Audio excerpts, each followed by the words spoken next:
Good morning, class 9C.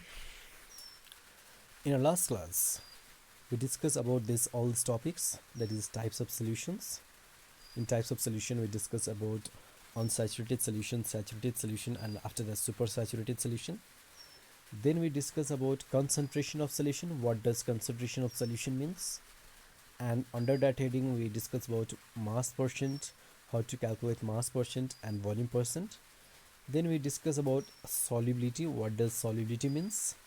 And then we also talked about factors affecting solubility, and then we came to solubility curve. What is solubility curve? And we have seen that which compound increases with the increase in temperature, and which compound solubility decreases with the increase in temperature. Then we discuss about a very important law, that is Henry's law, and finally we discuss about application of Henry's law. So these were our last class topics. Now today we discuss about crystals and crystallization. A crystal is a homogeneous solid of definite geometrical shape. It has symmetrically arranged smooth plane surfaces which made forming the sharp edges. So a crystal is considered as a homogeneous solid. That means from the composition remains the same, and it has got a definite geometrical shape.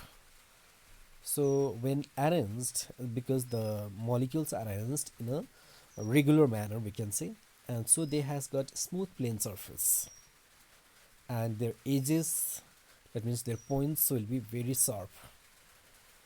They are crystal. Whereas crystallization is a process by which crystals of a substance are obtained by cooling a hot saturated solution. So crystallization is a process in which the crystals of a substance are obtained by cooling a hot saturated solution. So you prepare a saturated solution, heat it, and after heating, cool it for a longer time to get a crystals of that compound. Examples where you can find the crystallization: NaCl, common salt, copper sulfate, potassium nitrate, etc. All they have got the crystals structures, and they are obtained by this process. In the laboratory, crystals may be obtained by the following methods: A, by cooling a hot saturated solution, or we can also obtain by slowly evaporating a saturated solution, by cooling a fused mass, and lastly by sublimation. So these are the different methods through which you can obtain the crystals. Next, hydrated and anhydrous substances. What does hydrated substances means? Substances which contain water molecules along with salts like sodium carbonate decahydrate, that is Na2CO3.10H2O, and copper sulfate pentahydrate, that is CuSO4.5H2O, are hydrated substances. So the substance which contain water molecules like this, 10 molecules of water, 5 molecules of water, they are called as hydrated substances. And anhydrous means substances which do not contain any water along with the salts are anhydrous substances. Example: NaCl, potassium nitrate, all these are examples of anhydrous substances because they don't contain water in their molecule. Next, a very important term, water of crystallization. So it means the fixed amount of water that is associated with some compounds which is an integral part of the crystalline structure is called water of crystallization. So if you have just seen this copper sulfate pentahydrate, over here we have got a fixed amount of water, that is 5 molecules of water. So this fixed amount of water molecules which is attached to a compound get gives its crystalline structure or crystalline form are called as water of crystallization. And so these are the some examples of salt containing water of crystallization. Say for example, washing soda crystals, chemical name is sodium carbonate decahydrated, that means it has got 10 molecules of water.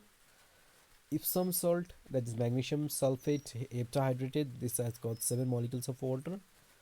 Potassium ion, which is hydrated potassium aluminum sulfate, it is the formula is K2SO4.Al2SO43 24H2O. Then blue vitriol. Blue vitriol is copper sulfate pentahydrate. Just now we have seen CuSO4 5H2O. Plaster of Paris. This plaster of Paris is used when you have got fractured bones and on that the white color cement that is put on your hand or feet as well. Calcium sulfate semi-hydrated, that is CSO4 dot half H2O. Similarly, we have got white vitriol, zinc sulfate tetrahydrated, ZnSO4 7H2O, and gypsum hydrated calcium sulfate, that is CSO4 dot 2H2O. So all these are the examples of the salts which contain water of crystallization because they have got a fixed amount of water in their crystalline form. Now this experiment. So what happens when a blue crystals of hydrated copper sulfate are heated? Okay, so copper sulfate dot 5H2O, that is pentahydrated. What will happen if this is blue in color? What will happen if you heat it? So what do? You take it in a test tube and heat it. After some time, you'll find that they turn into a white powder, which turns back into a blue solid when a few drops of water are added.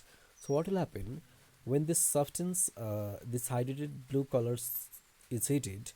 It will lose this molecule of water, and because it loses this molecule of water, it turns into anhydrous. Anhydrous, which will be white in color, because after the loss of water, it becomes white in color.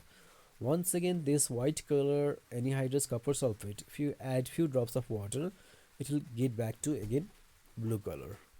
So this will what will happen to the compound which contains a water of crystallization on heating and losing of water. Okay, assignment number 6. Today's assignment. Question number 1, define crystals and crystallization. Question number 2, name two substances having crystals structures. Question number 3, water hydrated and anhydrous substances, give examples. Question number 4, define water of crystallization, give 4 examples of salt containing water of crystallization. And question number 5, what do you observe when crystals of copper sulfate are heated in a test tube strongly? So complete this assignment and send it in my mail.